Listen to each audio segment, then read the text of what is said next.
float that in there. Let's get in here. Let's break this open. Oh, look in there. That is absolutely tremendous. Hi everyone, welcome to Backyard Chef. I'm Rick. Today we're doing an Aussie classic. It's a belter. It's one of my favourite pies of all time. Just with the presentation of it, how I was brought up, and I love this pie. Now, you traditionally turn the pie over, or if you're in the Western world, you'd want to show off the pie crust. So we're making an Aussie meat and potato pie floater. Oh, amazing. Right, I'm going to use puff pastry, which is bought, but I make my own short crust pastry, so we're going to crack on and make that right now. So we've got some flour in there, and we're going to go in there with some salt. About a teaspoon of salt, and then we're going to chuck in I'm using shortening and butter, and as you can see, it's nearly melted. It's that hot here already in the morning. You can use cold butter, diced up, anything like that, that's up to you. But you know, it all works at the end of the day. All this about not handling it too much and all that, and it's too warm, I've never had a problem. So we're going to mix that in there, and as per usual, it's fine breadcrumbs. Now this is a no-fail pastry. It works every single time. So for all those people that want to make their own pastry, this is a good recipe. You know, and if you want to make a sweet pastry from this, you just add a tablespoon of sugar. It's as easy as that, you know. So just mix it all in until you get those fine breadcrumbs. Nice and steady. Lift and rub nice and gently. And as you can see, it doesn't matter how hot it is, we're still getting a pastry.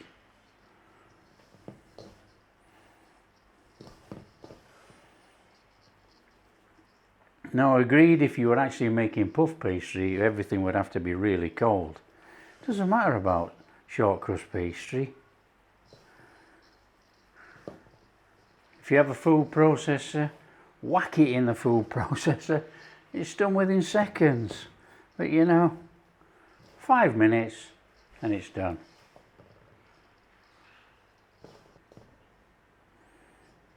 So that's looking okay. That's fine.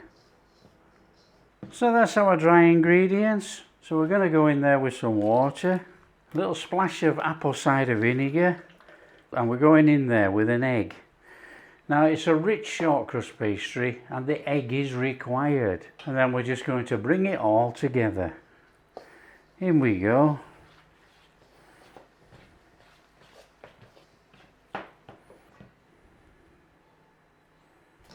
Hands in, and let's have that mixed in there. Bring it together into a dough.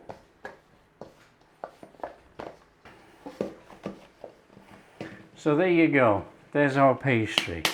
Now that didn't take long, so what we need to do, we're going to split that a little into 2 bits. And then we're going to take some cling film, we're going to wrap it and put it in the fridge. Cling film, pastry on there, cling film over the top. Leave that loose a minute while we give it a squashing.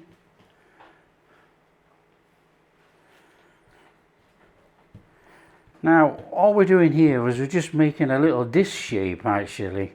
It just makes it easier when we start to roll out. It's already flat and it's straight away on the roll, you know.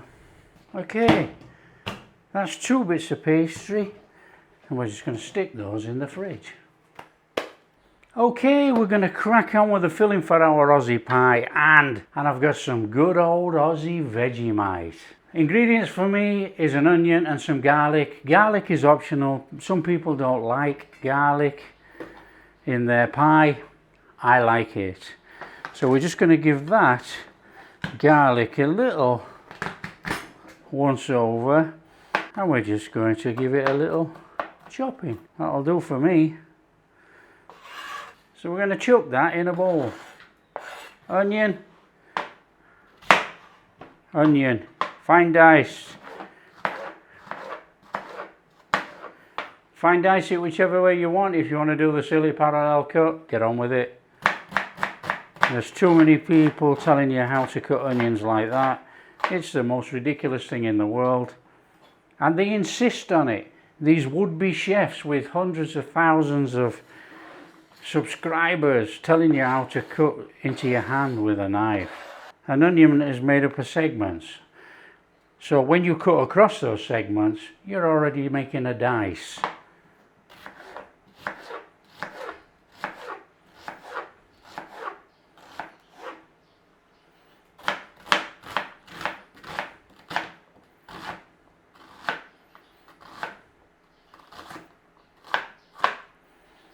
And what is wrong with those dices? Absolutely nothing. Don't be fooled. Okay, so onion in there. Right, I've got a couple of potatoes because I'm making a meat and potato pie. Now we want to be coming in there, and we do not want to be going too big on these potatoes. They're only small because they're going inside a pie. So that means we're not going to parboil them for very long.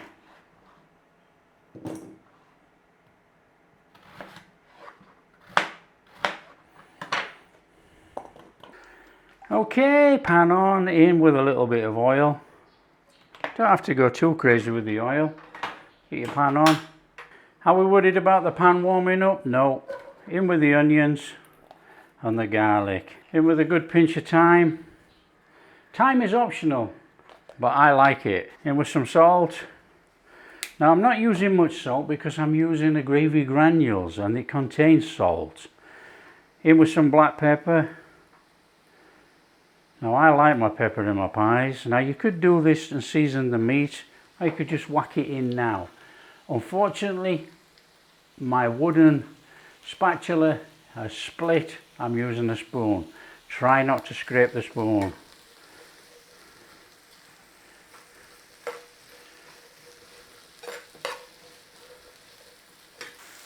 So I really don't seem to be very much organised today without my old wooden turning spatula thing. In with our meat, let all that cook together in there. Start breaking your meat up.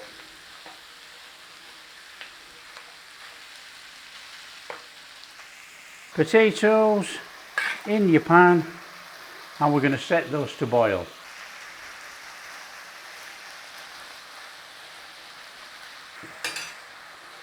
We're going in there with a good 2 tablespoons of Worcester sauce.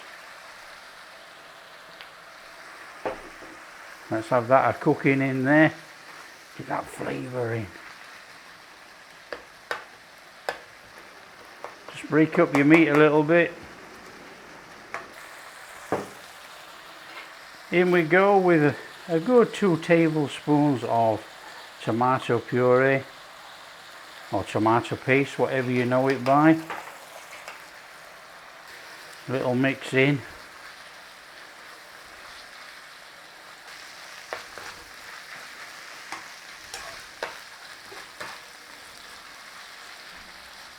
Let's make it Aussie. Oh, what about that? That is a tablespoon.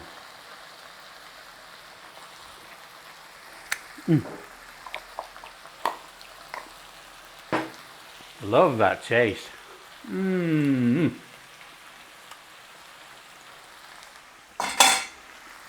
some goodness right there.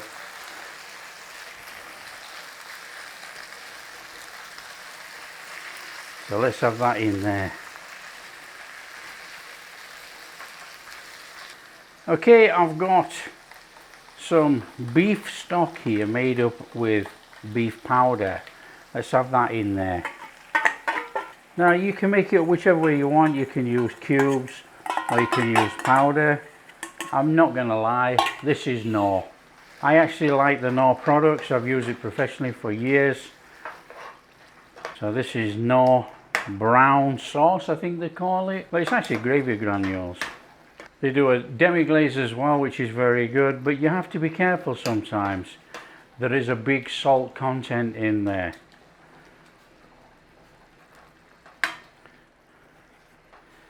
So when you're cooking a pie like this with Vegemite is notorious for not breaking down fully unless you keep stirring and working it, and then the Vegemite just dissipates into all the meat and everything. So we want to cook this into a fairly thick gravy actually, because it's going inside pies. We don't want it all watery, so cook it low, slow, thicken it up.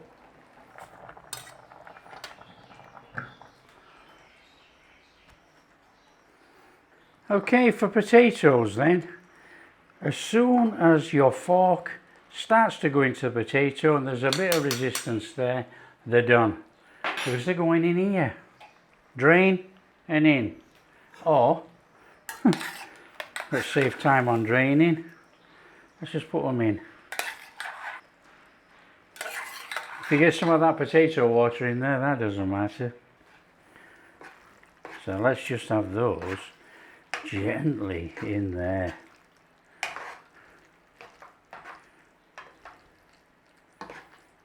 Flame off. That's it. Job done. Now you can taste it for seasoning if you want. That's entirely up to you. But you know, I think I know what this tastes like already. I've made it 100 times. Well, I've probably made it 1,000 times. That is amazing. Right, we're going to let this cool down.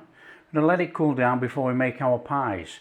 If not, the pastry will not be cooked to the bottom of the pie. So let that cool down and then we'll make the pies.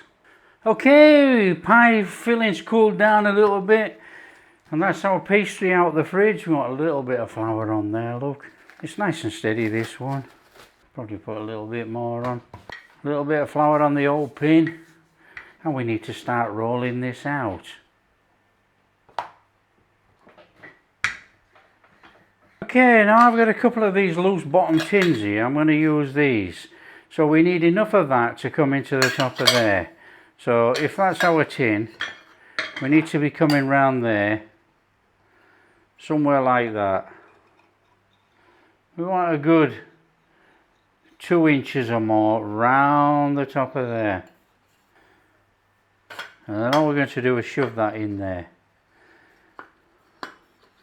Shove it down, nice and steady, all the way into the bottom. Fantastic. Okay, we got 2 bigger pies than that one. And what we need to do now is just actually run a knife around there. We just actually want to take off that little bit of pastry around there on this one. Because the actual puff pastry is going to sit just inside that top.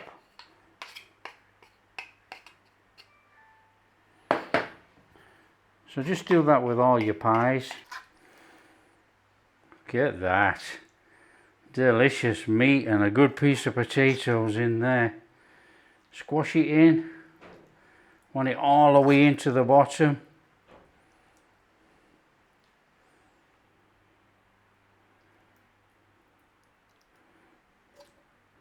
Can we squash another potato in there? Oh yes we can. Come on, fill it up. I've got some milk in here, a little bit of a milk wash. Now we don't want to go too much.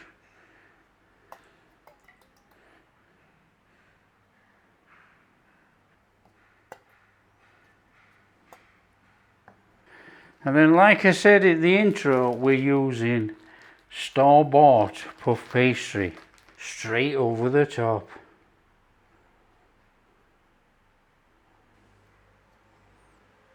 Don't worry about the end, tuck it under. The pie might leak, we're not bothered about that either. Oh, that looks tremendous. Now, to be honest, there is absolutely no point in putting a crust on like that. None at all. I want to turn the pie over, you ain't going to see the top. And then we have to give that a little cutting in there.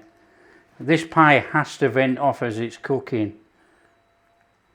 If not, it's going to be all over. Straightforward little milk wash over the top. Now you can use egg, but it doesn't really matter.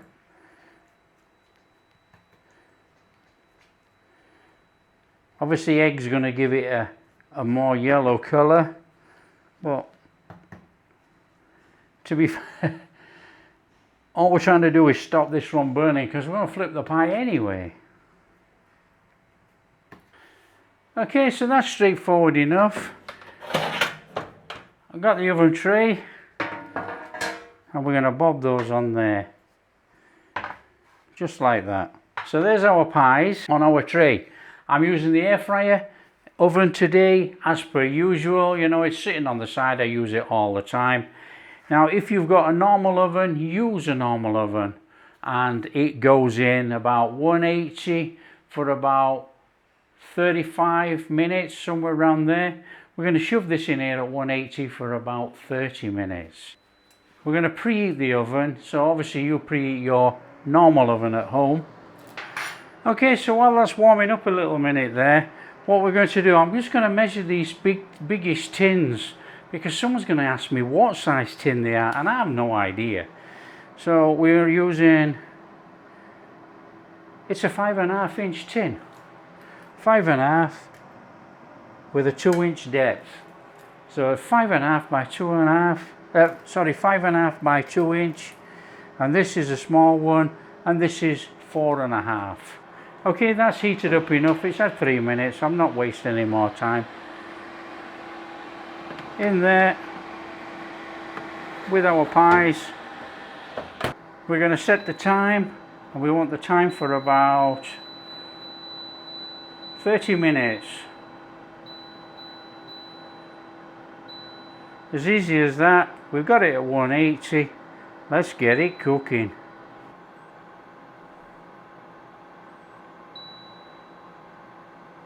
Oh, there we go.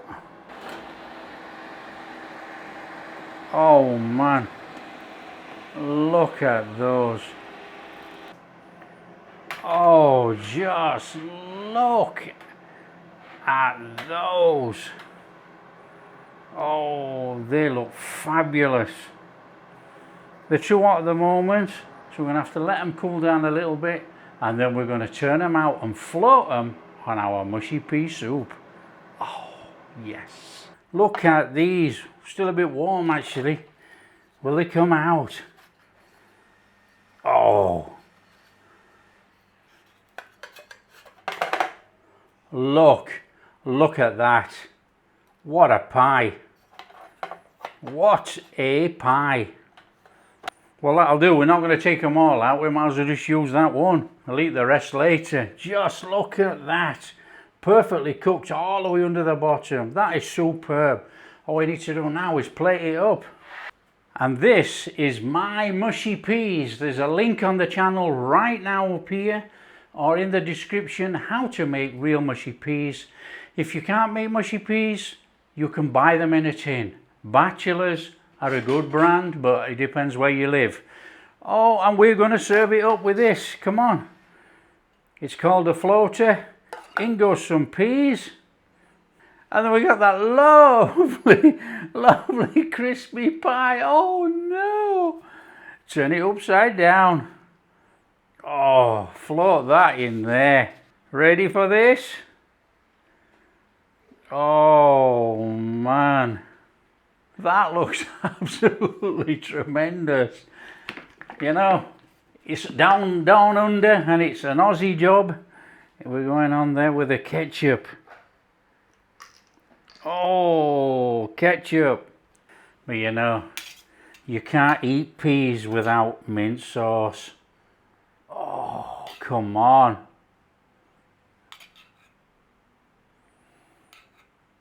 Come on. Look at that monstrosity. That is superb. All we got to do now is cut into it. Let's cut into it and give it a try. Let's get in here. Let's break this open.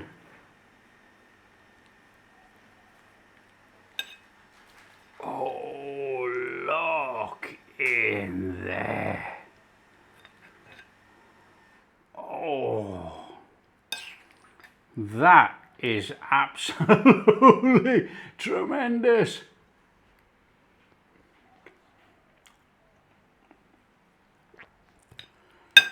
That is one of my all-time favourite combinations. Minced beef potato pie, whether it's turned upside down or not. Mushy peas, mint sauce, and okay, we got the ketchup because it's Aussie. That is superb. That really is comfort food at its best. What can I say? Nice one from down under. If you like what we're doing, don't forget, smash that like and subscribe, share with your friends, all that kind of stuff. And we'll catch you in the next video.